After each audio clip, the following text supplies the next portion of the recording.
kuat dan tetap semangat walaupun kalian belajar di rumah. Oleh karena itu, hari ini sebelum kita memulai pelajaran kita, marilah kita berdoa.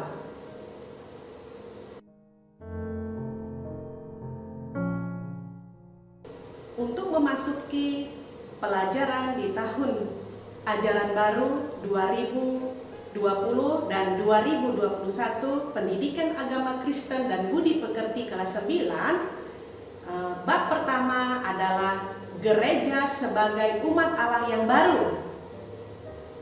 Marilah kita bersama-sama membuka Alkitab kita yang terambil di dalam Kisah Para Rasul pasal yang kedua ayat 1 hingga ayat yang ke-47 dan 1 Petrus pasal yang kedua ayat yang ke-9 hingga ayat yang ke-10 dan yang terakhir Yeremia 31 ayat 31 hingga ayat yang ke-34.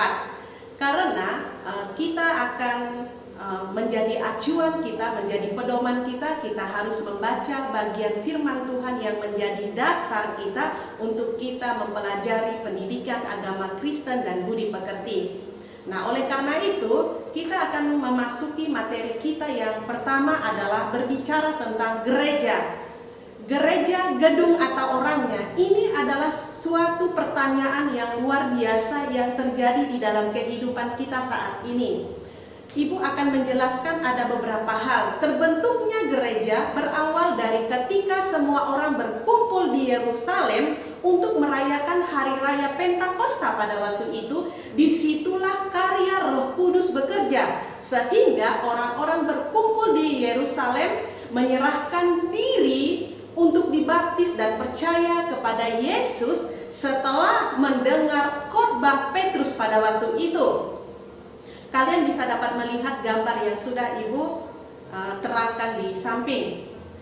Nah, untuk memasuki pelajaran kita lebih lanjut, di sini Ibu akan menyampaikan tentang gereja. Gereja memiliki beberapa pengertian. Yang pertama, makna gereja. Kata gereja berasal dari bahasa Portugis, yaitu igreja. Sedangkan dalam bahasa Yunani adalah eklesia, yang berarti orang-orang yang dipanggil untuk keluar dari lingkungannya untuk menjadi bagian dari sebuah komunitas. Poin yang berikutnya adalah umat Allah yang baru. Ada pertanyaan yang perlu kita ajukan adalah apa hubungan gereja dan bangsa Israel, dan apa hubungan orang Yahudi dan orang Kristen? Terkait antara gereja dan bangsa Israel dihubungkan dengan perjanjian Allah melalui pemberian 2 loh batu kepada Abraham pada waktu itu. Melalui 2 hal inilah Allah kembali memperbaharui perjanjian baru dengan umatnya Israel, sehingga mereka mulai berpaling dari jalannya Allah pada waktu itu. Oleh karena itu, Allah membentuk gereja sebagai umat Allah yang baru, umat Allah yang hidup dengan hukum yang baru, yaitu hukum kasih. Karena itu, gereja sering disebut sebagai Israel yang baru. Kita bisa dapat membuka Alkitab kita di rumah yang terambil di dalam 1 Petrus pasal yang kedua ayat yang ke-9 hingga ayat yang ke-10. Nah, dari materi yang sudah Ibu sampaikan, kita akan lebih lagi membahas tentang beberapa pergumulan gereja saat ini. Dalam materi ini ada 4 hal pergumulan gereja saat ini. Yang pertama, gereja yang terbuka. Artinya, gereja itu harus bersifat umum dan gereja harus terbuka bagi siapapun tanpa memandang perbedaan, baik ras, suku maupun bahasa, bahkan perbedaan latar belakang perekonomian. Hal itu sudah dicontohkan oleh gereja yang pertama yang terbuka bagi siapapun juga. Poin yang kedua adalah pemahaman tentang ajaran yang benar.